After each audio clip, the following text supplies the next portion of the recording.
ہے ایک شخص معین المسیح الدجال، ان دونوں میں فرق ہے۔ معلوم ایسا ہوتا ہے کہ ایک تو شخص ہوگا جس کا ظہور ہوگا، وہ شخص معین ہوگا، اور اگر احادیث کا تتبع کیا جائے تو معلوم ہوتا ہے کہ وہ یہود کا کوئی بہت بڑا لیڈر ہوگا، اور آخری زمانے میں قریب قیامت کا جو زمانہ ہے، قرب قیامت کا، اس میں جو بڑی عظیم جنگیں ہونے والی ہیں، ان میں جب یہودیوں اور مسلمانوں کا مقابلہ ہوگا اور بہت کریٹیکل سٹیج پر وہ مقابلہ پہنچا ہوا ہوگا،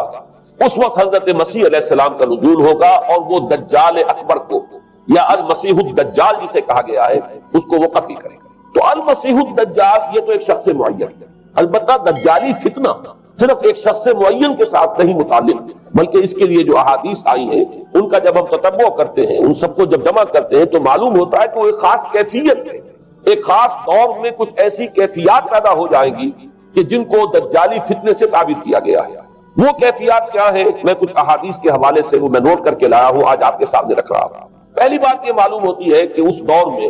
اس دجالی فتنے میں، انسان کو جو قواعد طبعیہ ہیں، جو قدرت کی طاقتیں ہیں، کائناتی قوتیں ہیں، ان پر غیر معمولی غلبہ، اختیار حاصل ہو جائے گا، اور وہ دجال متصرف ہوگا ان تمام قواعد طبعیہ پر، بالکل ایسے انداز میں جیسے کبھی انبیاء کرام علیہ السلام کو اللہ تعالیٰ معجزے عطا فرماتا ہے۔ وہ معجزے کہ جو اللہ تعالیٰ کے فضل و کرم سے اللہ کے رسولوں کو عطا ہوئے ہیں، گویا کہ وہ سب کی سب کیفیات ہیں کہ جو دجال کے بارے میں قرآن مجید یا احادیث نبیہ میں وارد ہے۔ مثلا پہلی بات یہ بتائی گئی کہ اس کے لیے فاصلہ بے معنی ہو کر رہ جائے گا، انتہائی تیز رفتاری ہوگی جو اسے حاصل ہوگی۔ چنانچہ الفاظ یہ ہے کالغیث استدبرت الريح، وہ ایک ایسے طوفان کے مانند جو ہے وہ سیلاب آئے گا کہ جیسے کوئی بہت زوردار آندھی جو ہے اس کے ساتھ طوفان آیا کرتا ہے۔ آپ سائیکلون کا تصور کیجئے کہ جس طریقے سے وہ ایک انتہائی تیز رفتار ہوا جو ہے وہ طوفان کو لے کر آتی ہے، اس طور سے وہ فتنہ پھیلے گا۔ ایک اور حدیث میں الفاظ ہے فَلَا تَدَعُ قَرْيَةً إِلَّا حَبِطَتْهَا فِي 40 لَيْلَةً، یہ مسلم شریف کی روایت ہے حضرت نواس بن سمعان رضی اللہ تعالیٰ عنہ۔ کوئی قریہ تک نہیں چھوڑے گا دنیا کی کوئی آبادی چھوٹی سے چھوٹی جس میں وہ نہیں پہنچ جائے گا 40 دن کے اندر اندر۔ یہ اس کی تیز رفتاری کا عالم ہوگا، گویا کہ میں تعبیر کر رہا ہوں اسے ان الفاظ سے کہ فاصلہ بے معنی ہو کر رہ جائے گا۔ اسی کے ضمن میں بعض اور روایات آئی ہیں، سواری جو ہے اس دجال کی اس کو گدھے سے تعبیر کیا گیا، اس لیے کہ ظاہر بات ہے اس دور میں اور کسی شے کا اگر تذکرہ کیا جاتا ہوائی جہاز کا یا راکٹس کا تو وہ تو لوگوں کی سمجھ میں نہ آتا، اور پہلے انہیں ساری سائنس پڑھانی پڑتی تب وہ الفاظ استعمال کرتے، لہذا وہ اس کا خچر، اس کا جس پر سواری ہوتی ہے، لیکن اس کی تیز رفتاری کے لیے الفاظ آئے ہیں کہ اس کا ایک قدم اگر مکے میں ہوگا تو دوسرا قدم شام میں جا کر پڑے گا، اور الفاظ یہ آئے ہیں کہ اس کے دونوں کانوں کے درمیان فاصلہ جو ہے وہ 40 بار کا یعنی 80 ہاتھ کا ہوگا، بلکہ حضرت علی رضی اللہ تعالیٰ عنہ کے خطبے میں جو اس کا بیان ہوا ہے کہ اس کا ایک کان جو ہے وہ 30 ہاتھ لمبا کان ہوگا اس کا۔ ابھی ذرا یہ صرف احادیث آپ سنتے جائیے، پھر اس کے بارے میں ان سب کو جوڑ کر جو ہمیں نتیجہ نکالنا ہے اس پر گفتگو بات کرو۔ اسی طرح آواز کا معاملہ کہ اس کی آواز 4 دانگ عالم میں بیک وقت سنی جائے، الفاظ یہ ہے ینادی بصوت لہو یسمع لہو ما بین الخافقین، وہ ایک ایسی آواز کے ساتھ پکارے گا کہ جسے مشرق و مغرب کے مابین رہنے والا ہر شخص سنے گا۔ اس کی آواز جو ہے گویا کہ وہ تمام فاصلوں کے جو پردے ہیں اس کے لیے وہ حائل نہیں رہیں گے، بلکہ یہ کہ اس کی آواز جو ہے پوری دنیا میں مشرق و مغرب میں بیک وقت سنائی دیں گے۔ تیسری بات معلوم ہوتی ہے کہ علاج معالجہ وہ اس انتہا کو اور عمل جراحی اس انتہا کو پہنچ جائے گا۔ یہاں وہ الفاظ آئے ہیں جو قرآن مجید میں حضرت مسیح کے معجزات کے لیے آئے ہیں۔ حضرت مسیح کے الفاظ جو ابرئ الاکمہ والابرص، کہ میں مادر ذات اندھے کو اور جو کوڑھ کا برس تو ان دونوں کو میں ٹھیک کر دیتا ہوں۔ حضرت مسیح علیہ السلام صرف ہاتھ پھیرتے تھے اور مادر ذات جو نابینا ہے، اندھا، بینائی اس کی آ جاتی تھی، اور کوڑھی جو ہے اس کے جسم پر ہاتھ پھیرتے تھے، اس کا کوڑھ درست ہو جاتا تھا۔ ابرئ الاکمہ والابرص، وہی الفاظ آئے حدیث میں کہ دجال کو یہ قدرت حاصل ہو جائے گا۔ نمبر 2 یہ کہ وہ یحیی الموتیٰ، جیسے کہ حضرت مسیح کے الفاظ ہیں وہ یحیی الموتیٰ، میں زندہ کرتا ہوں مردے کو۔ حضرت مسیح فرماتے تھے ایک مردے کو قم باذن اللہ، وہ کھڑا ہو جاتا تھا۔ بالکل اسی طریقے سے دجال کو بھی قدرت حاصل ہو جائے گی کہ وہ مردوں کو زندہ کرے گا۔ مزید وضاحت ایک حدیث میں یہ ہے کہ وہ ایک شخص کو آری کے ساتھ بیچ میں سے چیرے گا، 2 ٹکڑے کر دے گا، پھر سینے گا اور زندہ کر دے گا۔ معلوم یہ ہوا کہ علاج معالجے کا علم اور دوسرے یہ کہ جراحی کا علم جو ہے وہ اپنی ان بلندیوں کو پہنچے گا کہ اس حد تک انسان کی رسائی ہو جائے گا۔ چوتھی بات، اس کو زمین اور فضا پر اس قدر غلبہ حاصل ہو جائے گا، الفاظ یہ حدیث کے یامر السماء فتمطر، وہ آسمان کو حکم دے گا بارش برسا اور وہ بارش برسائے گا۔ والارض فتنبت، اور زمین کو حکم دے گا کہ فصلیں اگا، اور وہ اگائے گی۔ ویمر بالخربۃ فیقول لها اخرجی کنوزک، اور وہ کسی ویرانے پر سے گزرے گا، اسے حکم دے گا، ویران چٹیل میدان، اور حکم دے گا کہ اپنے خزانے نکال،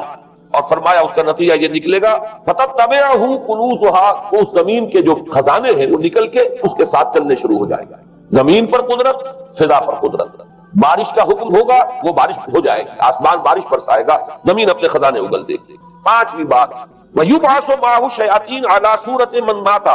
اس کے ساتھ کچھ ایسے شیاطین مبعوث ہوں گے کہ جو ان صورتوں کو اختیار کریں گے ان لوگوں کی جو مر چکے ہیں، من الآباء والأمہات والمعارف، جو آباء و اجداد اور مائیں اور دادیاں اور جو بھی جان پہچان والے لوگ ہیں جو فوت ہو چکے ہوں گے، وہ ان کی صورت اختیار کریں گے۔ فَتَأْتِيَ أَحَدَهُمْ فَيَقُولُ أَلَسْتُ فُلَانًا أَلَسْتَ تَعْرِفُنِي، پھر وہ آئے گا اور وہ شیاطین آئیں گے اور انسان سے کسی سے بات کریں گے، کیا تم مجھے نہیں پہچانتے؟ کیا میں تمہارا فلاں رشتہ دار نہیں ہوں؟ اپنی نشانیاں بیان کریں گے اور لوگ پہچانیں گے۔ یہ وہ احادیث ہیں کہ جن کا جو نتیجہ نکلتا ہے اس کو پہچان لیجئے۔ وہ نتیجہ یہ ہے کہ حضور صلی اللہ علیہ وسلم نے دجالی فتنے کے جو اوصاف بیان کیے یا جو علامات بیان کی، ان کا حاصل یہ ہے کہ سائنس اور ٹیکنالوجی کی وہ بلندیاں انسان کو حاصل ہو جائیں گی کہ جو چیزیں کبھی رسولوں کے معجزوں سے ظہور پذیر ہوتی تھی، وہ قوانین طبیعہ پر تصرف کے باعث خود انسان کرنے لگے گا۔ یہ ہے در حقیقت حاصل۔ چنانچہ آج آپ دیکھیے وہ جو اس کا گدھا ہے وہ ہمارے آج کل کے ہوائی جہاز ہے، اور آپ کو معلوم ہے کہ یہ رڈار جو ہیں ان کے ہوائی جہازوں کے، یہ بالکل اینڈز پر ہوتے ہیں، ان کے بازوؤں پر، اور یہی ان کے کان ہیں، انہی سے انہیں وہ معلومات حاصل ہوتی ہیں۔ خود ان کی لمبائی چوڑائی جو ہے وہ کتنی ہے، اور پھر یہ کہ ان کے درمیان فصل جو ہے وہ 80 ہاتھ کا یا 40 ماہ کا وہ موجود ہے، اور جہاز کی ایک اڑان اب تو کہیں بات پہنچ گئی کہ آپ کو معلوم ہے کہ پوری دنیا کے گرد بھی ایک جہاز جو ہے وہ چکر لگا لیتا ہے چند گھنٹوں کے اندر۔ لیکن یہ ہے کہ عام جو رفتار ہے اس میں بھی ایک پڑاؤ سے دوسرے پڑاؤ تک، ایک جگہ سے جس کو ہاپ کرنا کہتے ہیں، یہ بھی کم سے کم 500-700 میل کا عام طور پر سفر جو ہے وہ جہاز طے کر رہا ہے۔ اسی طریقے سے ہماری جو سائنس کی، خاص طور پر جو طبی سائنس ہے، اب اس میں جس طریقے سے کہ زندہ رکھا جاتا ہے انسانوں کو، اور وہ ویجیٹیبل چاہے کہا گیا ہے ان کو ہیومن ویجیٹیبلز، لیکن یہ کہ دل کی دھڑکن بھی چلائے جا رہے ہیں، خوراک بھی پہنچا رہے ہیں، آدمی جو ہے وہ زندہ سال تک زندہ رہا رہتا ہے۔ اور یہ کہ سرجری بعض جانوروں پر تو یہ بات ہو چکی ہے کہ کاٹے گئے ہیں اور پھر ان کو سی دیا گیا ہے، جوڑ دیا گیا ہے۔ یہ تمام جو بھی معجزے ہیں اس وقت سائنس دکھا رہی ہے۔ اسی طرح اگر یہ معجزہ دیکھنا ہو کہ زمین لکو دم زمین، جہاں کہیں کوئی آثار نہیں تھے کسی ایک پتے تک کے اگنے کے، اگر وہاں لہلہاتے ہوئے آپ کو چمن دیکھنے ہو تو ویسے سب سے پہلے تو یہ معاملہ ہوا تھا اسرائیل نے جو کر کے دکھایا تھا، لیکن اب تو آپ ابو ظبی چلے جائیے، سعودی عرب میں چلے جائیے۔ سعودی عرب کے اندر حال یہ ہے کہ آپ اگر ہوائی جہاز سے سفر کریں ریاض سے جدہ تک تو آپ کو جگہ جگہ بڑے سرکولر پیچز نظر آئیں گے جہاز سے، نہایت گرین، اور اس کے اندر جو ہے آرٹیفیشل اریگیشن کے ذریعے سے اور بہت عمدہ وہاں کاشت ہو رہی ہے، بہت خوبصورت فارم ہے وہ تمام کے تمام سرکولر پیچز، اس لیے کہ جو اریگیشن ہوتی ہے وہ ان ویلز کے ذریعے سے ہوتی ہے کہ جو ایک سرکل میں چلتے ہیں اور پانی کی وہ آرٹیفیشل بارش جو ہے وہ ہوتی رہتی ہے۔ باقی یہ کہ فضا سے آرٹیفیشل رین، یہ تو بہت ہی سادہ سی بات ہے کہ فضا کے اندر ایٹماسفیرک کنڈیشن کو ذرا تبدیل کیا جائے تو بارش آ جاتی ہے۔ اور باقی رہ گیا آواز کا یہاں سے وہاں جانا، وہ تو آواز ہی نہیں، تو آپ صورتیں دیکھ رہے ہیں۔ آپ کو نیو یارک میں بیٹھا ہوا خطاب کرے، آپ پوری دنیا کے اندر جہاں چاہیں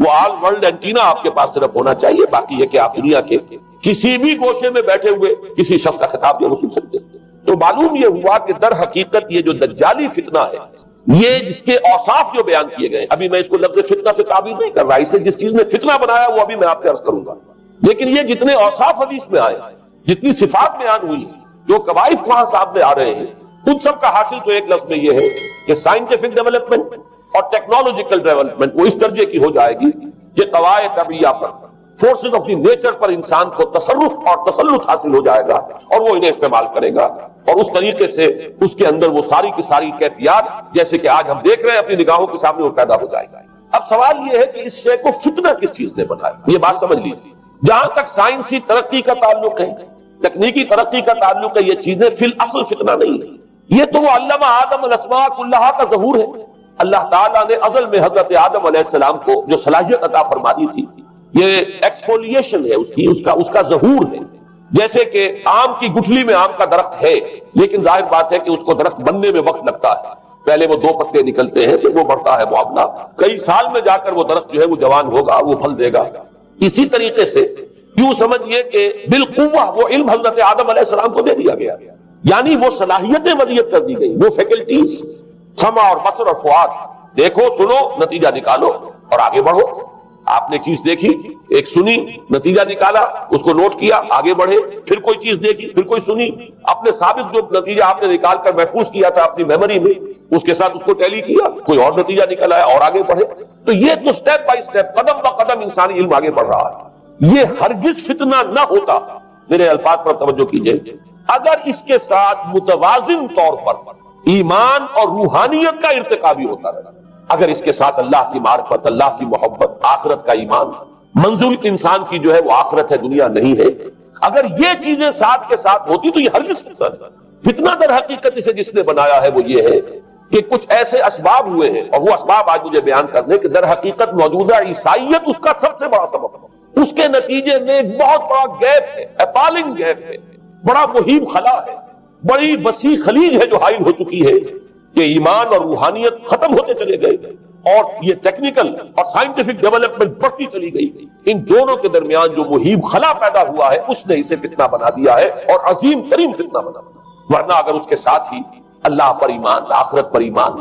اور انسان کے اندر ایمانی کیفیات، اس کی روحانی کیفیات اگر یہ بھی برقرار رہتی، بلکہ اس کے ساتھ متوازن طور پر ان کو ترقی کرنا چاہیے، تو یہ ہرگز فتنہ نہیں ہے۔ تو پہلی بات یہ سمجھ لیجئے کہ اگرچہ دجالی فتنے کے جو صفات، اس کے اوصاف، اس کی علامات، اس کے مظاہر جو بھی حدیث کے ذریعے سے ہمیں معلوم ہے، جس کا میں نے ابھی آپ کے سامنے تذکرہ کیا، وہ سب در حقیقت تعبیر ہے اس دور کا جو محاورہ ہے، اس دور کی جو زبان ہے، اس دور میں جن الفاظ سے گفتگو کی جا سکتی تھی، اس دور کے ایڈیم میں آج کی جو سائنٹیفک اور ٹیکنالوجیکل ترقی ہے گویا کہ اس کی تعبیر کی گئی ہے کہ وہ دجالی فتنہ ہوگا۔ لیکن اس شے کو فتنہ بنانے والی شے در حقیقت یہ ہے کہ ایک بہت بڑی خلیج حائل ہو چکی ہے ایمان اور روحانیت، اور دوسری طرف سائنٹیفک اور ٹیکنالوجیکل ڈیولپمنٹ میں ان دونوں کے درمیان اتنا بود اور فخر پیدا ہو گیا ہے کہ جس کی وجہ سے اس نے فتنے کی شکل اختیار کی۔ اس کا سبب کیا ہے، آج ہمیں اس پر غور کرنا ہے۔ دیکھیے حضرت مسیح علیہ السلام کا دین، اور جیسا کہ میں نے عرض کیا ہے سورہ کہف کے پہلے رکوع میں تذکرہ اسی کا ہو رہا ہے، وَيُنذِرَ الَّذِينَ قَالُوا اتَّخَذَ اللَّهُ وَلَدًا مَا لَهُم بِهِ مِنْ عِلْمٍ وَلَا لِآبَائِهِمْ كَبُرَتْ كَلِمَةً تَخْرُجُ مِنْ أَفْوَاهِهِمْ يَقُولُونَ إِلَّا كَذِبًا فَلَعَلَّكَ بَاخِعٌ نَفْسَكَ عَلَىٰ آثَارِهِمْ إِن لَّمْ يُؤْمِنُوا بِهَٰذَا الْحَدِيثِ أَسَفًا۔ ان آیات کا پہلے ترجمہ آپ سن لیجئے، جو پہلی آیات ہے ان کا ترجمہ ہم کر چکے ہیں۔ کل حمد اس اللہ کے لیے ہے جس نے اپنے بندے پر کتاب نازل فرمائی اور اس میں کوئی کجی نہ رکھی، جو بالکل سیدھی ہے اور خبردار کرتی ہے ایک ایسی بڑی عظیم اور مہیب جنگ سے کہ جو خاص اللہ کی طرف سے ہوگی، اور بشارت دیتی ہے مومنین کو جو نیک عمل کریں کہ ان کے لیے بہت بڑا اور بہت عمدہ اجر ہے، ماکثین فیہ ابدا، وہ اس میں رہیں گے ہمیشہ ہمیشہ۔ وَيُنذِرَ الَّذِينَ قَالُوا اتَّخَذَ اللَّهُ وَلَدًا، اب دوہرا کر بات آئی، اور تاکہ خبردار کر دے ان کو جنہوں نے یہ کہا کہ اللہ نے کسی کو اپنا بیٹا بنایا ہے۔ مَا لَهُم بِهِ مِنْ عِلْمٍ، نہیں ہے ان کے پاس اس کے بارے میں کوئی علم، وَلَا لِآبَائِهِمْ، نہ ان کے آباء و اجداد کے پاس کوئی علم تھا، کوئی عقلی دلیل نہیں، کوئی اللہ کی اتاری ہوئی کسی کتاب میں، اللہ کے اتارے ہوئے کسی صحیفے میں اس کے لیے سند نہیں۔ وَلَا لِآبَائِهِمْ كَبُرَتْ كَلِمَةً تَخْرُجُ مِنْ أَفْوَاهِهِمْ، بہت بڑی بات ہے کہ جو نکل رہی ہے ان کے منہوں سے، ان یقولون الا کذبا، نہیں بول رہے یہ، نہیں کہہ رہے یہ مگر جھوٹ۔ فلعلک باخع نفسک علی آثارہم، تو اے نبی صلی اللہ علیہ وسلم شاید کہ آپ اپنے آپ کو ہلاک کر لیں گے ان کے آثار پر۔ یہ آثار کے لفظ کو میں ابھی جو کا تو رکھ رہا ہوں، بعد میں اس کی وضاحت کروں گا۔ ان لم یؤمنوا بهذا الحدیث اسفا، اگر یہ لوگ ایمان نہ لائے اس حدیث پر، یہ حدیث قرآن، اس پر اگر یہ ایمان نہ لائے، جیسے کہ وہاں فرمایا گیا تھا اگر رحمت خداوندی میں داخل ہونا ہے اے بنی اسرائیل تو یہ شاہدرہ ہے رحمت خداوندی کا قرآن حکیم، آؤ اور داخل ہو جاؤ۔ یہاں پر ان عیسائیوں کو متنبہ کیا جا رہا ہے اگر وہ اس حدیث پر، یہ حدیث اللہ، اللہ کی کتاب، احسن الحدیث کتاب متشابہہ فبأی حدیث بعدہ یؤمنون، اگر اس اللہ کی حدیث پر، اللہ کی کتاب پر یہ ایمان نہ لائے تو جو ان کے آثار ہوں گے، جو نتائج نکلیں گے، ان پر اے نبی شاید کہ آپ اپنے آپ کو صدمے اور رنج اور غم سے ہلاک کر۔ یہ ہے در حقیقت وہ آیات جن میں تذکرہ ہو رہا ہے عیسائیت کا۔ لیکن عیسائیت سے مراد کیا ہے اسے سمجھیے۔ حضرت مسیح علیہ السلام کا دین تو بعین ہی وہی دین تھا جو دین آدم سے لے کر محمد تک صلی اللہ علیہ وسلم وعلیہ الصلوۃ والسلام جتنے انبیاء آئے ہیں ان کے دین میں کوئی فرق نہیں۔ دین توحید، وہی ایمان، البتہ شرائع کے اندر شریعتوں میں کوئی تفصیلی احکام میں فرق ہوا ہے، شریعت موسوی اور شریعت محمدی میں علی صاحب الصلاۃ والسلام تھوڑا تھوڑا فرق ہے، دین ایک ہی ہے۔ شرع لکم من الدین ما وصی به نوحا والذی اوحینا الیک وما وصینا به ابراہیم وموسیٰ وعیسیٰ، دین میں تو ہم نے وہی شے تمہارے لیے بھی معین کی ہے مسلمانوں، کہ جس کی کہ ہم نے نوح کو وصیت کی تھی اور جس کی کہ ابراہیم کو اور موسیٰ کو اور عیسیٰ کو وصیت کی، دین ایک ہے۔ ان الدین عند اللہ الاسلام، تو دین مسیحی بھی وہی تھا بعید نہیں جو دین محمدی ہے اور دین موسوی صلی اللہ علیہ وسلم علیہ الصلوۃ والسلام۔ البتہ حادثہ جو نہایت عظیم پیش آیا اور وہ یہ ہے کہ ساؤل اس کا نام تھا پہلے، جس نے کہ اپنی زندگی میں حضرت مسیح علیہ السلام جب تک موجود تھے دنیا میں شدید انہیں تکلیفیں پہنچائیں، شدید ایذائیں پہنچائیں، ان کی مخالفت پر کمر بستہ رہا، لیکن اس کے بعد جب انہیں اٹھا لیا گیا یا عیسائیوں کے عقیدے کے مطابق وہ سولی دیے گئے، اور اس کے بعد ان کا عقیدہ بھی یہ ہے کہ سولی پانے کے بعد پھر وہ زندہ ہو کر آسمان پر چلے گئے، جبکہ ہم یہ سمجھتے ہیں اور ہمارا ایمان ہے کہ انہیں سولی دی نہیں گئی، بلکہ انہیں تو پہلے ہی اٹھا لیا گیا تھا، ان کی جگہ کوئی اور ہے۔ انجیل برنباس نے یہ بات بالکل واضح کر دی کہ در حقیقت وہی حواریین میں سے جس نے کہ غداری کی تھی اور پکڑوایا تھا، مخبری کی تھی، وہی ہے جس کی شکل بنا دی گئی تھی حضرت مسیح علیہ السلام کے جیسی مانند، اور وہ شخص ہے کہ جو سولی چڑھا۔ بہرحال عیسائیت اس وقت جو اس کا عقیدہ ہے اور جو ہمارا عقیدہ اور ایمان ہے، ان دونوں کی روح سے حضرت مسیح علیہ السلام آسمان پر اٹھا لیا۔ اس کے بعد اس نے دین مسیحی میں نقب لگانے کے لیے، جو دین مسیح اصل دین اسلام تھا، اس کو کرپٹ کرنے کے لیے، ڈسرپٹ کرنے کے لیے، اس میں نقب لگانے کے لیے اس نے اپنے ایک مکاشفے کا ذکر کیا کہ میں آ رہا تھا سفر میں کہ مجھے حضرت مسیح نظر آئے ہیں آسمانوں میں، اور انہوں نے مجھے کہا ہے کہ اے ساؤل تو مجھے کیوں ستاتا ہے، اور تو اب فلاں جگہ جا اور میرے نام سے نبوت کر۔ اس کے بعد اس نے لبادہ اوڑھا عیسائیت کا، اور اس نے آ کر جس طرح عبداللہ ابن سبا نے محمد الرسول اللہ صلی اللہ علیہ وسلم کے دین میں نقب لگائی، اسی طریقے سے اس شخص نے دین مسیحی میں نقب لگائی۔ فرق یہ ہے کہ دین محمدی صلی اللہ علیہ وسلم، کیونکہ یہ آخری دین تھا، اب کوئی اور رسول آنے والا نہیں تھا، اللہ تعالیٰ کی طرف سے اس دین کو، اس شریعت کو ایک پروٹیکشن حاصل ہے، لہذا ایک جزو کی حد تک گمراہی جو ہے پھیل سکی، کل پر محیط نہیں رہی۔ لیکن بدقسمتی سے دین مسیحی کے بارے میں یہ ہوا کہ کچھ عرصے تک تو کشمکش رہی ہے، اصل دین مسیحی پر بھی جو کاربند لوگ تھے اور جو اس کے اوپر مستقیم رہے وہ قائم کچھ عرصے تک رہے ہیں، لیکن ہوتے ہوتے تقریباً اس دور تک آ کر جب کہ حضور کی بعثت ہوئی ہے، اصل دین مسیحی کے ماننے والے تقریباً ختم ہو چکے تھے، شاذ لوگ رہ گئے تھے، اور ان میں بھی یہ جرت نہیں تھی کہ اپنے اصل دین کا وہ اظہار کر سکتے، بلکہ ہوتے ہوتے ان 600 سالوں کے اندر یہ ہوا کہ وہی پالزم جو ہے در حقیقت اس نے ہی مسیحیت کی شکل اختیار کیا۔ یہ پالزم جو ہے یہ ہے در حقیقت، یوں سمجھیے کہ ادیان عالم کی تاریخ میں سب سے زیادہ گمراہ کن مذہب، جس کا رد عمل پیدا ہوا ہے یورپ میں، جس نے کہ اس دجالی فتنے کی شکل اختیار کی ہے۔ میں یہ چاہتا ہوں کہ اس کے ضمن میں چند باتیں آج آپ کے سامنے رکھ سکتے۔ پال نے جو دین مسیحی میں یا دین اسلام میں جو صحیح دین ہے اللہ کا، اس میں 3 تبدیلیاں بنیادی کی۔ سب سے پہلا تو وہی جو قرآن کہہ رہا ہے الذین قالوا اتخذ اللہ ولد، مسیح کو، حضرت مسیح علی نبینا علیہ الصلوۃ والسلام، انہیں خدا کا بیٹا قرار دیا گیا۔ اور اس میں بھی نوٹ کیجئے بیٹے کے لیے عربی زبان میں 2 لفظ ہیں، ابن اور ولد۔ ابن کا لفظ ذو معنیین ہے، 2 معنی ہے اس کے، ابن بیٹے کو بھی کہتے ہیں، اور ابن کا کوئی معنوی تعلق بھی ہو سکتا ہے، صرف بیٹا نہیں۔ ابن السبیل مسافر کو کہتے ہیں، راستے کا بیٹا، یعنی چونکہ راستے کے ساتھ اس کا ایک تعلق ہے، راستہ چل رہا ہے، وہ تو ابن السبیل ہے۔ ابن الوقت، وقت کا بیٹا، وہ وقت کا بیٹا اس معنی میں نہیں ہے، بلکہ یہ ہے کہ جو ہر وقت جو ہے حالات کے مطابق گرگٹ کی طرح اپنا رنگ بدلتا چلا جائے، چلو تم ادھر کو ہوا ہو جدھر کی، وہ ابن الوقت ہے۔ تو ابن الوقت اسی طریقے سے جو میں نے دوسری مثال دی ہے، ان کو اگر آپ سامنے رکھیں گے تو معلوم یہ ہوا کہ ابن کے تو دونوں معنی ہو سکتے ہیں، لیکن ولد یہ بالکل مخصوص ہے اولاد کے معنی میں۔ ولد یہ تو گویا کہ صلبی اولاد، اور عیسائیت وہ ہے مذہب کہ جس نے کہ بدترین شرک کی صورت اختیار کی ہے، اور ان کے ہاں عقیدے میں یہ الفاظ ہیں کہ مسیح اللہ کا، خدا کا صلبی بیٹا، تاکہ کوئی شک نہ رہ جائے کہ کوئی اور نسبت ہے جسے ابن سے تعبیر کیا گیا، کوئی اور تعلق ہے جس کے لیے یہ لفظ اختیار کیا گیا، صلبی کا لفظ استعمال کیا گیا ہے کہ یہ خدا کا صلبی بیٹا۔ اور یوں سمجھیے اب اس کا جو نتیجہ نکلا کہ بیٹا اگر کسی کا ہے تو ظاہر بات ہے کہ وہ ہم جنس ہے، ہم نوع ہے اپنے باپ کا۔ انسان کا بیٹا انسان ہوگا، سید زادہ جو ہے سید کا بیٹا سید ہوگا، مغل کا بیٹا مغل ہوگا، گھوڑے کا بیٹا گھوڑا ہوگا، گدھے کا بیٹا گدھا ہوگا۔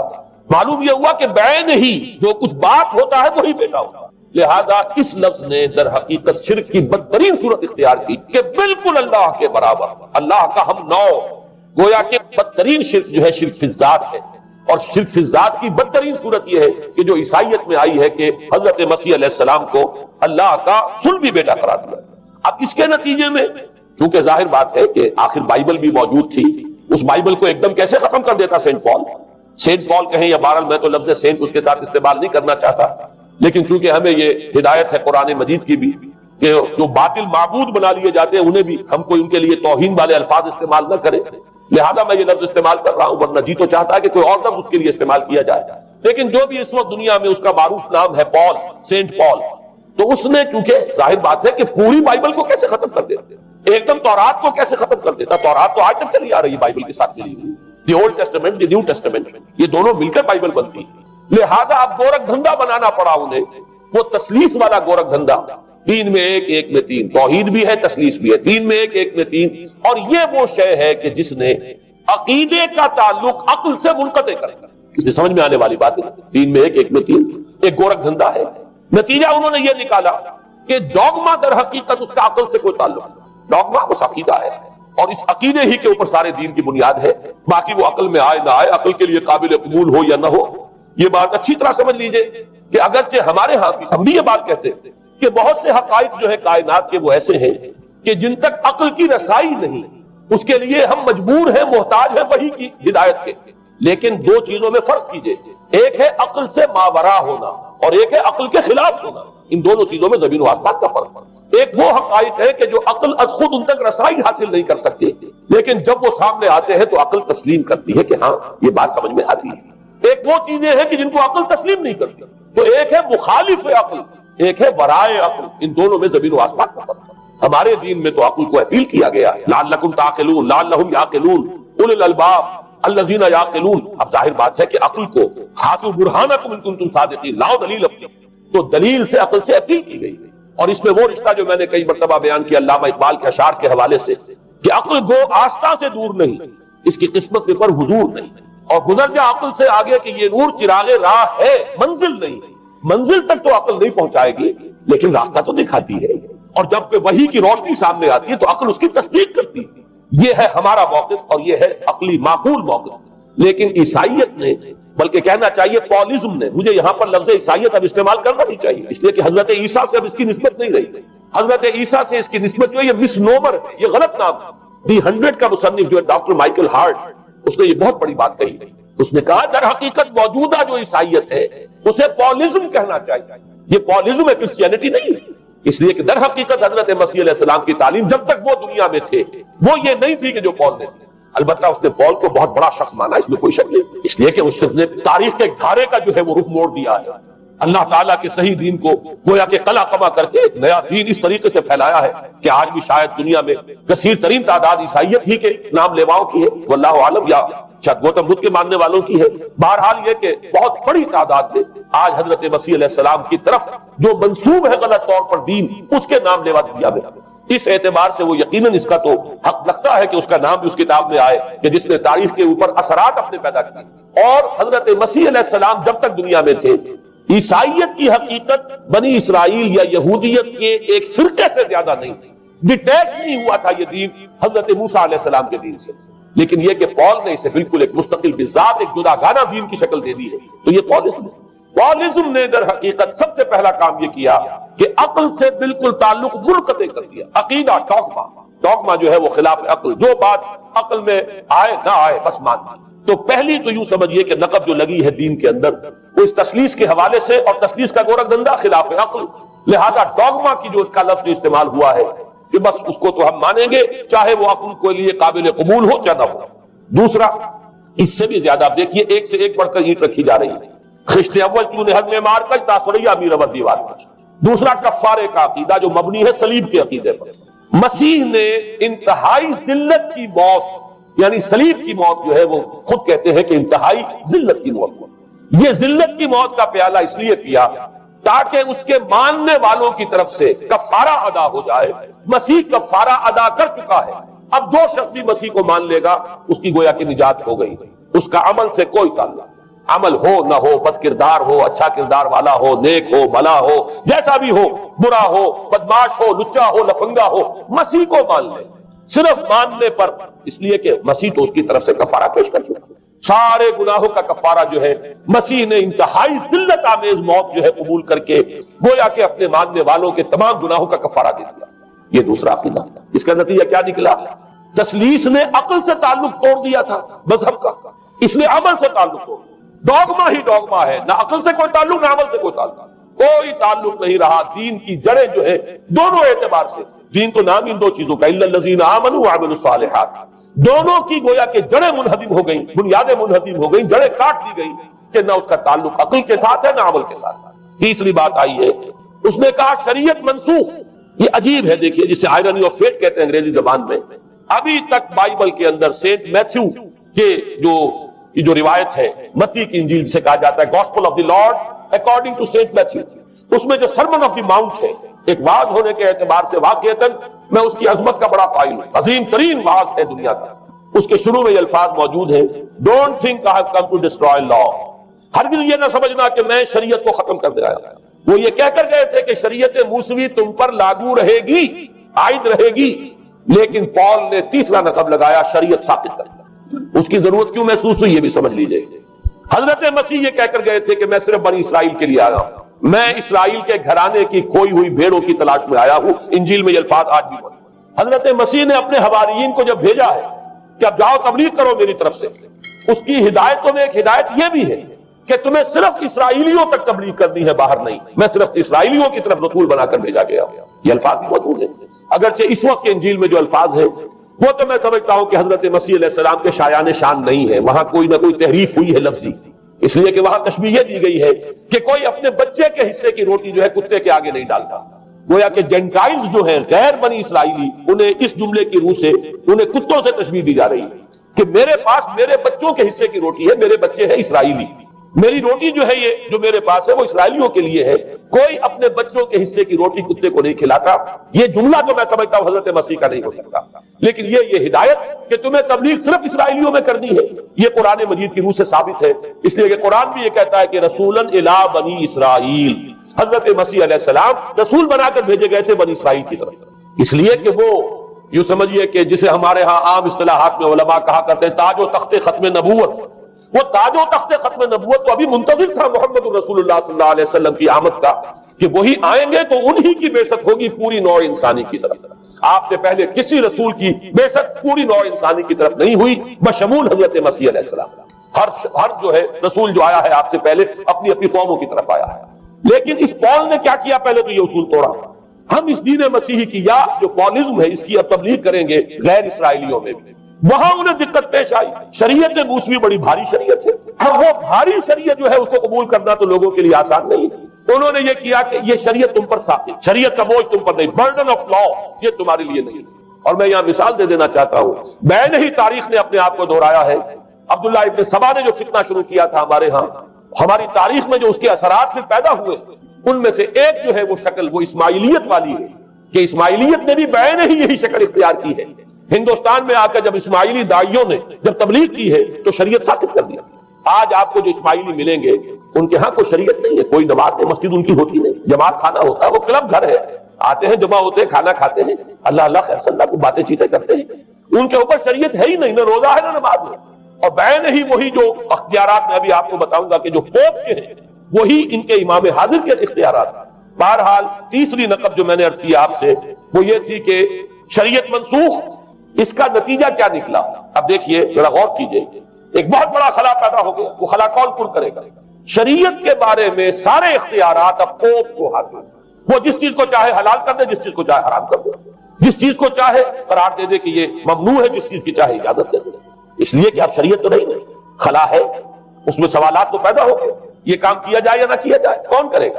تو جب شریعت ختم ہوئی تو سارا اختیار پوپ کے ہاتھ میں آ گیا۔ یہ میں بعد میں ذرا اور تفصیل سے بتاؤں گا کہ کیسے کیسے اختیارات پھر مذہبی طبقے کے ہاتھ میں آئے ہیں۔ اس کے نتیجے میں تاریخ انسانی میں ورسٹ فارم آف تھیوکریسی پیدا ہوا۔ تھیوکریسی کسے کہتے ہیں؟ جو آج کی اصطلاح میں گالی تھیوکریسی، قائد اعظم کے جملے آپ نے کئی پڑھے ہوں گے، اسلام میں کوئی تھیوکریسی نہیں، مذہبی طبقے کی حکومت نہیں اسلام کا، اور 100% درست ہے۔ تھیوکریسی کہتے ہیں ایک مذہبی حلقے کی، مذہبی طبقے کی حکومت، اس کے ہاتھ میں اختیارات آتا ہے۔ اور قرآن مجید میں اسی وجہ سے ان کے اوپر الزام لگایا گیا اتخذوا احبارهم ورهبانهم اربابا من دون اللہ، انہوں نے اپنے علماء اور صوفیوں کو اللہ کے سوا اپنے معبود بنا لیا۔ حضرت عدی ابن حاتم رضی اللہ تعالیٰ عنہ جب ایمان لائے، یہ حاتم طائی جو مشہور ہے سخاوت میں، ان کے بیٹے ہیں، قبیلہ طے سے ان کا تعلق ہے، حاتم طائی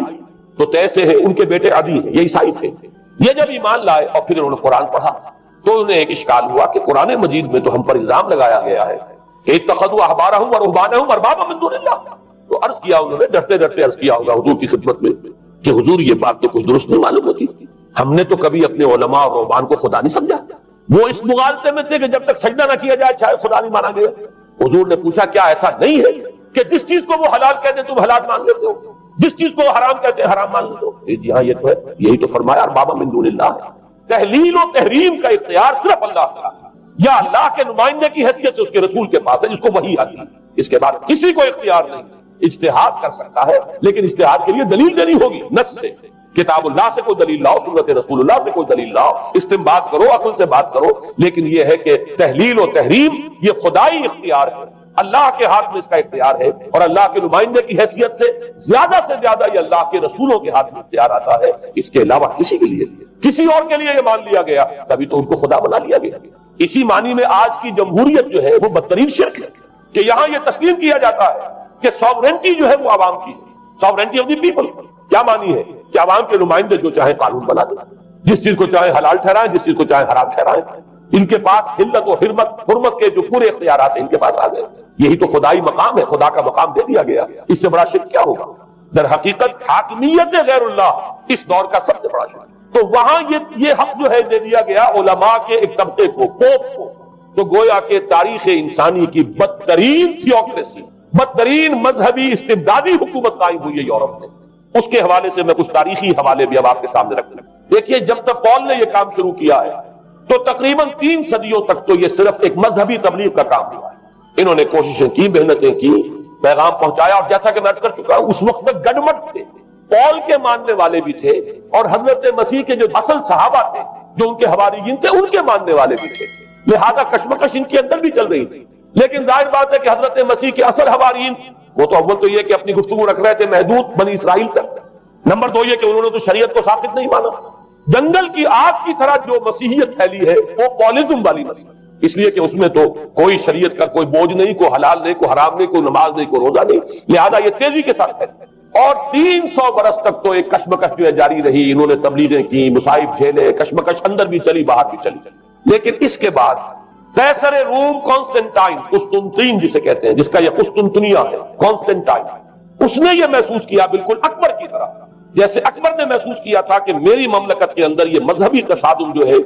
یہ سب سے بڑی یوں سمجھیے کہ انسٹیبلٹی کا سبب ہے، لہذا ان تمام مذہبوں کو ایک ہاون دستے میں ڈال کے کوٹ پیس کر ایک بناؤ۔ وہ جو دین اکبری یا دین الہی جو اس نے کیا تھا اس سیاسی مصلحت کی وجہ سے کہ یہ ہندو مسلم تصادم اور دوسرے مذاہب کا ٹکراؤ جو ہے وہ ہندوستان کو ایک سیاسی وحدت اور ایک اپنی سیاسی عظمت کی طرف پیش قدمی کرنے کا جو راستہ ہے اختیار کرنے سے روکتا ہے، لہذا یہ کام کیا جائے۔ یہی قسطنطین نے کیا۔ اس نے جب دیکھا بڑی کشمکش چل رہی ہے اس نے خود عیسائیت اختیار کیا۔ عیسائیت کون سی اختیار کی؟ پالزم والی۔ ظاہر بات ہے اس کے لیے بھی اصل عیسائیت اختیار کرنا جو ہے مشکل تھا، پالزم والی۔ اور اس کے بعد یہ اب اسٹیٹ کی جو مشینری تھی، جو طاقت تھا، جو دباؤ تھا، اس کے حوالے سے اب یہ مسیحیت جو ہے پورے رومن امپائر کے اندر اب یہ بڑی تیزی کے ساتھ جس کو کہنا چاہیے اس کا ایک نظام قائم ہوا اور جو مذہبی طبقہ تھا اس کا اقتدار مستحکم۔ اس کے باوجود 200 برس اور گزرے۔ یونان چونکہ بہت بڑا مرکز تھا علم کا، فلسفے کا، سائنس کا، حکمت کا، آپ کو معلوم ہے یہ تمام ارسطو ہو، افلاطون ہو، یہ سب یونان کے ہیں، ارشمیدس ہو، یہ تمام کے تمام جو بھی ہے، تو سائنس اور فلسفہ دونوں اس کا گہوارہ یونان تھا۔ یونانی حکما اعتراض کرتے تھے، لہذا سن 529 اس کو نوٹ کر لیجیے، جسٹینین ایک قیصر تھا اب قسطنطین کے 200 برس بعد، اس نے اپنی پوری مملکت میں فلسفہ اور سائنس کی تعلیم حرام قرار دی۔ کوئی نہ فلسفہ پڑھ سکے گا نہ سائنس، جو فلسفہ پڑھے گا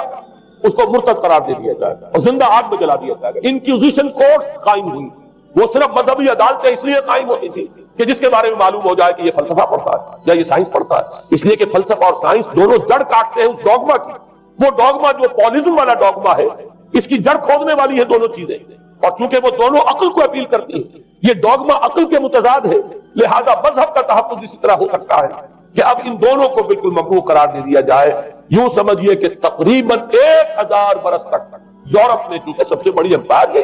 یورپ میں فلسفہ اور حکمت اور یہ سائنس کی تعلیم ممنوع ہے۔ یہ ہے در حقیقت سب سے پہلا کام جو جسٹینین نے کیا 529 میں۔ اس کے بعد آگے چل کر پوپ کا جو اقتدار ہے وہ اتنا زبردست بنا ہے، پوپ کو اختیار حاصل ہو گیا، جس چیز کو چاہے وہ قانون کا درجہ دے دے، اس لیے کہ شریعت تو ہے نہیں، خلا پوپ کون کرے گا؟ پوپ کون کرے گا؟ پوپ کو اختیار حاصل ہو گیا، وہ جس کے گناہ چاہے معاف کر دے۔ اب دیکھیے اگرچہ ویسے تو گناہ پہلے ہی معاف ہو گئے کہ جس نے مسیح کو مان لیا گناہ تو معاف ہو گئے اگلے پچھلے سب، لیکن یہ کہ پھر بھی ایک خلش رہ جاتی ہے انسان کے دل میں، کیونکہ ایک اخلاقی حص انسان کے اندر اللہ نے پیدا کی ہوئی ہے۔ جب کوئی شخص کرتا ہے، کوئی بدکاری کرتا ہے، کوئی چوری کرتا ہے، ڈاکہ ڈالتا ہے، تو وہ جو ایک کانشنس ہے، وہ جو پرک کرتا ہے، اس کو بھی ختم کرنے کے لیے اگر پوپ یا کارڈینل یا اس کے کسی نمائندے کے سامنے جا کر اعتراف گناہ کر لو اور کچھ اس کی مٹھی گرم کرو، کچھ ہدیہ پیش کرو، تو توبہ نامہ، معافی نامہ تمہیں دے دیا جائے گا، اور وہ جو چیز ہے وہ تمہارے لیے سند ہے کہ کوئی تم سے بات کچھ تمہارے گناہ کے لیے نہیں۔ پھر ان کی قیمت ہے، ان کے لیے بڑی بڑی جو ہے ہدیے مقرر کیے گئے۔ تیسری چیز، بائبل کا اول تو یہ کہ مفہوم جو ہے وہ کوئی سند نہیں، اس لیے کہ بائبل ہانٹ کر رہی تھی، اولڈ ٹیسٹمنٹ بھی ہے، یہ حضرت مسیح کی یہ 4 انجیلیں بھی ہیں، یہ تعلیم کچھ اور ہے، لہذا بائبل جو ہے وہ سند نہیں ہے، سند پوپ کا جو ہے فرمان وہ سند ہے۔ بائبل کی شرح کرنے کی، بائبل کی طرف سے کوئی دلیل لانے کی کسی کو کوئی حق حاصل نہیں۔ یہ جبر تھا، یہ تشدد تھا یورپ میں، یہ وہ دور تھا جبکہ اسلام پھیل رہا تھا۔ میں نے اس لیے آپ سے کہا تھا، نوٹ کرایا آپ کو، 529 میں جسٹینین کا یہ فرمان، 571 میں حضور کی ولادت ہو رہی ہے، وہی صدی، اور 630 کے آس پاس، بلکہ 629 کے آس پاس سلطنت روما کے ساتھ مسلمانوں کا ٹکراؤ شروع ہوا۔ تو یہ تاریخی ان کو ریلیشن جو ہے ذہن میں رکھیے، جس وقت مسلمان آئے اور 200-300 برس جو ان کے عروج کے ہیں، اس وقت آپ کو معلوم ہے کہ تقریباً 6 صدیاں ہو چکی تھی کہ یورپ بالکل جس کو کہا جاتا ہے ڈارک ایجز، انتہائی تاریخی مذہبی جبر اور استبداد، اس کے سوا کچھ نہیں، اور ملاؤں کی حکومت جسے آپ کہیں گے، جسے آج کل کی اصطلاح میں کہا جائے گا، وہ جس کو چاہے جو چاہے سزا دے دے، پوپ کو اختیار حاصل ہے۔ کسی کے بارے میں ذرا جیسے بعض اوقات خبریں سچی ہیں یا جھوٹی، لیکن میں مثال دے رہا ہوں جیسے خبریں آتی رہی ہیں ایران کے بارے میں کہ کہیں اگر معلوم ہو گیا ہے تو پاسداران انقلاب پہنچے اور سمری ٹرائل اور فوراً ختم کیا گیا۔ اس قسم سے انکوزیشن رپورٹ جو ہے وہ کورٹ وہاں قائم ہوئی، اور یوں سمجھیے کہ لاکھوں افراد تحت کیے گئے، زندہ جلائے گئے۔ لیکن اس کے بعد جب عالم اسلام میں وہ روشنی پھیلی، اور خاص طور پر بنو عباس کے زمانے میں، اب بھاگ کر وہاں جو بھی تھے فلسفے کے اور سائنس کے کوئی دلچسپی رکھنے والے، وہ بھاگ کر عالم اسلام میں آ گئے۔ یہاں وہ کتابیں جو ہیں ان کے ترجمے ہوئے، خاص طور پر مامون اور ہارون الرشید کے زمانے کے اندر یہ علم جو ہے ہندوستان سے بھی لیا، یونان سے بھی لیا مسلمانوں نے، اور اس کے بعد یہ غرناطہ اور قرطبہ کی یونیورسٹیوں کے ذریعے سے اس علم نے پینیٹریٹ کیا ہے دوبارہ یورپ میں۔ دیکھیے سرکل کیسے بنا ہے، یونان کا علم آیا ہے پہلے عالم اسلام میں، مڈل ایسٹ میں، اور پھر ادھر سے ہو کر چکر کھا کر اور اسپین کی یونیورسٹیوں کے ذریعے سے یورپ میں انٹروڈیوس ہوا ہے۔ اس وقت پھر اصلاح مذہب کی تحریک شروع ہوئی، اور ساتھ ہی تحریک احیاء العلوم اس کے نتیجے میں وہاں بیداری پیدا ہوئی۔ لیکن یہ بیداری اب آپ نوٹ کر لیجئے، ایک تو پروٹیسٹنٹ مذہب پیدا ہوا اور کئی سو برس تک تصادم رہا کیتھولکس کے اندر اور پروٹیسٹنٹس میں۔ پورے اسلام کی تاریخ میں کبھی اتنے خونی فسادات نہیں ہوئے، کبھی بھی شیعہ سنی فساد بھی کبھی اتنا نہیں ہوا جتنا کہ کئی سو برس تک رومن کیتھولکس اور پروٹیسٹنٹس کے مابین یورپ میں ہوتا رہا۔ بلکہ اس میں تو ایسے ایسے واقعات آتے ہیں کہ لگ بھگ 10 لاکھ افراد جو ہیں وہ ختم ہوئے ہیں۔ یہ آپس کا تصادم جو تھا، پروٹیسٹنٹ مذہب جو پیدا ہوا اصلاح مذہب کی تحریک کے ذریعے سے، اور وہ رومن کیتھولک پاپائیت والا نظام، ان کے درمیان جو تصادم ہوا، 10 لاکھ کی تعداد بتائی جاتی ہے کہ آدمی مارے گئے۔ بلکہ فرانس کا ایک شہر ہے، وہاں تو 19 دن تک مسلسل قتل عام کیا گیا پروٹیسٹنٹس کا، اور وہاں حاملہ عورتوں کے جو ہے پیٹ چاک کر کے بچے نکال کر ان کو بھی جو ہے ختم کیا گیا۔ یہ سارا ظلم جو ہے وہاں ہوا ہے، تصادم ہوا ہے۔ اس کے نتیجے میں آپ خود سوچئے کہ کس قدر نفرت پیدا ہوئی عوام کے اندر مذہب۔ اس کے ساتھ ہی اب وہ علم شروع ہوا، سائنس شروع ہوئی، لہذا علم اور سائنس دونوں کی جڑ میں مذہب سے شدید نفرت پیدا ہوئی۔ یہ ہے وہ سبب کہ جس نے یہاں سے راستے علیحدہ کر دیے، اور مذہب کیونکہ جبر کرتا ہے، مذہب کیونکہ عقل کے اوپر بیڑیاں بٹھاتا ہے، پہرے بٹھاتا ہے، بیڑیاں ڈالتا ہے، اور مذہب کیونکہ تشدد کرتا ہے، لہذا مذہب کے خلاف ایک نفرت، ایک ریئیکشن، یہ ہے اس ساری سائنسی ارتقاء اور سائنٹیفک اور ٹیکنالوجیکل جو ڈیولپمنٹ ہوئی ہے اس کی جڑ میں مذہب سے نفرت جو ہے اس کے بیج بو دیے گئے. اور یہ جو 250-300 سال میں اب یہ جو تناور درخت بن کر آیا ہے کہ ایک طرف سائنس کی ترقی، ٹیکنالوجی کی ترقی آسمان کو چھو رہی ہے. آج انسان چاند کے اوپر تو انسان کے قدم جو ہے پہنچ چکے ہیں، اور آپ کا ایک راکٹ جو ہے وہ پورے تمام سیارے جو ہیں جو ہمارے سولر سسٹم کے ہیں ان سب کا چکر لگا کر اور وہ اس سے باہر چلا گیا ہے، خلا کے اندر کہاں گیا کچھ پتا نہیں. لیکن یہ کہ تقریباً یوں سمجھیے کہ سن 77 کا چلا ہوا وہ، اور 12 برس تک اس نے سفر طے کیا ہے، کم سے کم سولر سسٹم کا جو ہے اس نے پورا جو ہے احاطہ کیا. اور جو میں نے آپ کو وہ احادیث سنائی ان کے حوالے سے بات کیا سمجھ میں آئی کہ یہ سائنٹیفک، ساری کی ساری سائنٹیفک ڈیولپمنٹ، یہ ٹیکنالوجیکل ڈیولپمنٹ، لیکن کیونکہ اس کے ساتھ مذہب کا انکار ہے، خدا پر ایمان نہیں ہے، آخرت کا یقین نہیں ہے، روح کا گویا کہ انکار، روحانیت تو بہت دور کی بات ہے، روح کا بھی انکار. نتیجہ یہ ہے کہ ان دونوں چیزوں کے مابین وہ گیپ جسے میں نے کہا تھا ہے فالنگ گیپ، ایک بہت بڑا گیپ ہے جو پیدا ہو چکا ہے. اب میں حدیث آپ کو سنا رہا ہوں، بخاری شریف میں جو روایت ہے حضور نے فرمایا کہ دجال کے ماتھے پر لکھا ہوا ہوگا کافارا. الفاظ یہ ہے انہو مکتوب بین عینیہ کافارا، علیحدہ علیحدہ، یقرأہ کل مومن کاتب و غیر کاتب. وہ اس طرح نمایاں لکھا ہوا ہوگا کہ ہر شخص اسے پڑھ لے گا، چاہے وہ لکھنے والا ہو چاہے نہ ہو، لکھا پڑھا ہو چاہے نہ ہو. یعنی اس تہذیب کی پیشانی پر کفر لکھا ہوگا، مذہب سے دشمنی، مذہب سے بغض، مذہب سے دوری، مذہب کی ہر چیز کی ضرورت. آج جو ایک ورلڈ سیویلائزیشن ہے، ایک عالمی تہذیب ہے جس کا کہ غلبہ ہے ہمارے اس پورے گلوب پر، اس میں 3 چیزوں کے مقابلے میں 3 چیزوں کی اہمیت ہے. خدا کی اہمیت نہیں ہے، ہوگا، ہم انکار بھی نہیں کرتے لیکن ہم جانتے بھی نہیں کہ ہے کہ نہیں. ہاں اہمیت کائنات کی، غور کرو، کائنات کے قوانین کو سمجھو، ایکسپلائٹ کرو، قوت جو ہے نیچر کی قوت اس کو مسخر کرو، اس کو استعمال کرو. ہوگا خدا ہے یا نہیں ہے چھوڑو اس بحث میں. اصل اہمیت جو ہے وہ کائنات. اسی طرح اصل اہمیت اس جسم کی، مادے کی ہے. روح ہوگی کوئی شے ہمیں نہیں پتا، نہ ہم دیکھ سکتے ہیں، نہ ہم اسے چھو سکتے ہیں، نہ چکھ سکتے ہیں، ہوگی. لیکن یہ کہ اصل جو ہے اہمیت وہ مادے کی ہے، جسم کی، اس کے فکر کرو. اسی طریقے سے حیات دنیاوی، اصل سے حیات دنیاوی، اس کو بناؤ، سنوارو، بہتر سے بہتر زندگی گزارو، ویلفیئر سٹیٹ ہو، بہت ہی عمدہ ماحول ہو اور ہر چیز کو، لیکن حیات اخروی ہوگی. اب تو آرام سے گزرتی ہے، آخرت کی خبر خدا جانتا ہے یا نہیں ہے، اس سے ہمیں کوئی بحث نہیں. 3 چیزوں کے مقابلے میں 3 چیزوں کی اہمیت، یا یوں کہیے کہ 3 چیزوں کے مقابلے میں مقابل کی 3 چیزوں کو بالکل غیر اہم اس کی طرف کو توجہ کا ارتکاز کائنات پر ہے، ذات باری تعالیٰ پر. ذات و صفات باری تعالیٰ ایک صرف علمی موضوع ہے، اصل توجہ کی شے کائنات.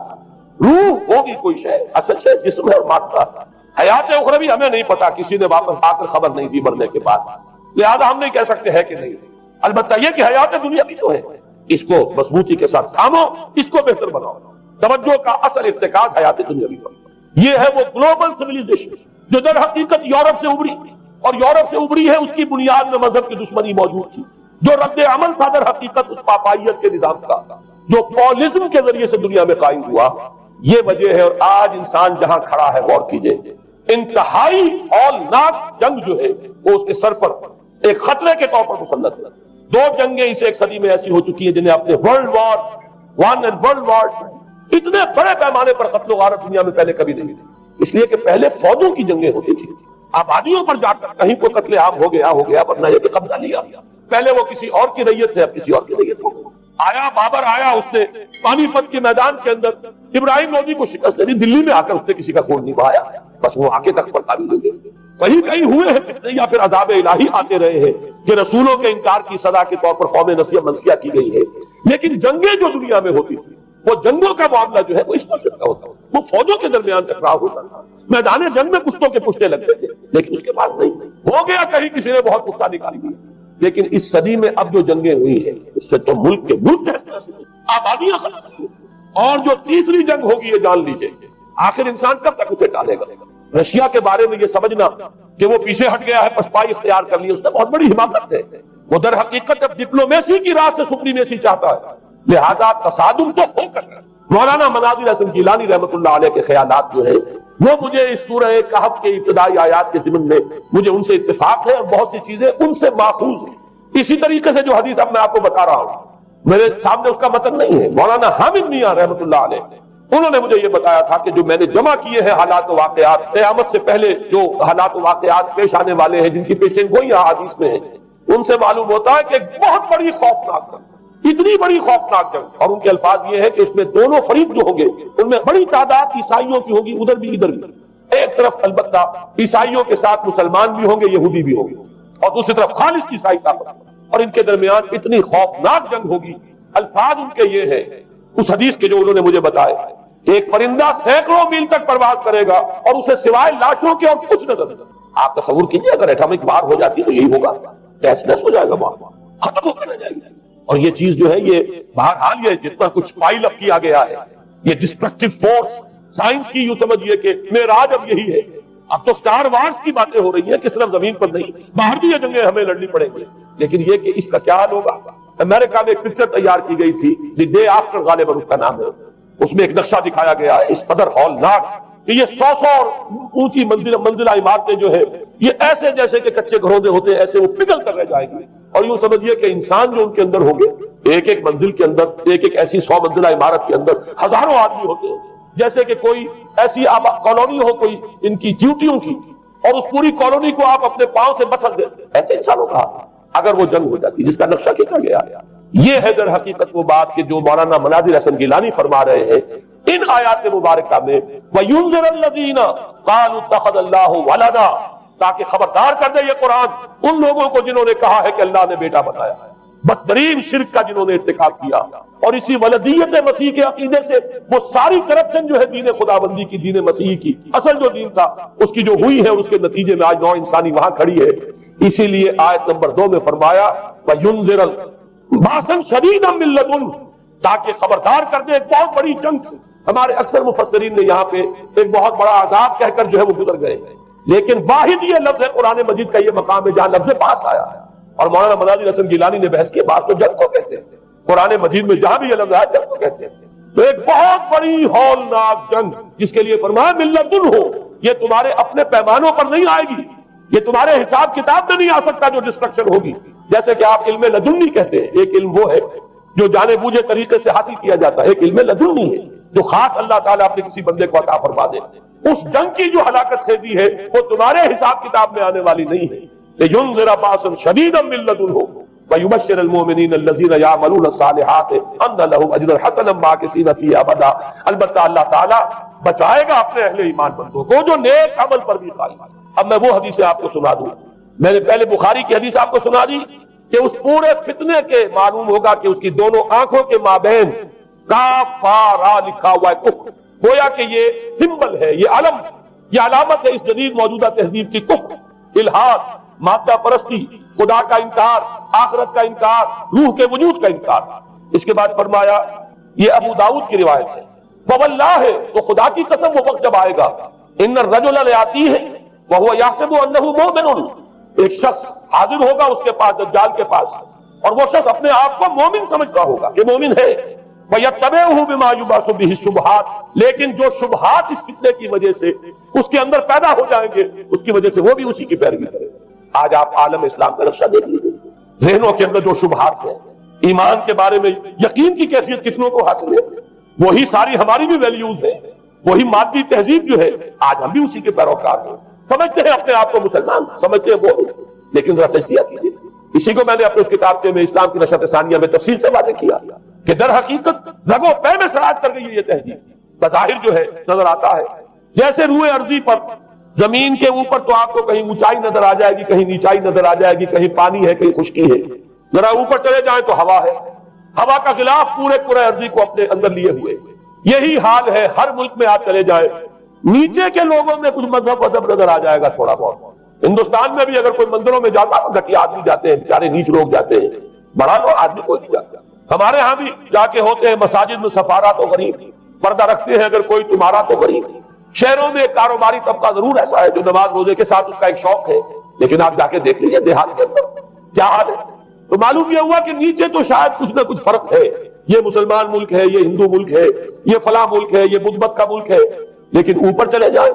یعنی ہر ملک کے اوپر جو ایلیٹ ہے، جو اعلیٰ تعلیم یافتہ، جو آپ کی ملٹری اور سول بیوروکریسی ہے ٹاپ کی، وہ تو ایک ہی رنگ میں رنگے ہوئے، ان کا لباس وہی، ان کا رہن سہن وہی، ان کا تمدن وہی، نام کا فرق اگر نہ ہو تو پتہ نہیں چلے گا یہ مسلمان ہے کہ ہندو ہے کہ سکھ ہے، پر پتہ چلے گا وی پی سنگھ نام ہے تو پتہ چلے گا کہ ہندو ہے۔ لیکن یہ کہ باقی اس کی وضاحت، اس کا لباس، اس کا اٹھنا بیٹھنا، آپ کے ہاں یہ تو کچھ عوامی دور میں آ کے کرتا شلوار جو ہے وہ آئی ہے، لیکن وہ بھی اندرون ملک ہوتی ہے، باہر جا کر ہمارے اپنے لوگوں کے جو لباس ہوتے ہیں آپ کو دیکھیے کہاں فرق معلوم ہو جائے گا کہ کون مسلمان ہے اور کون ہندو اور کون پارسی ہے اور کون عیسائی ہے۔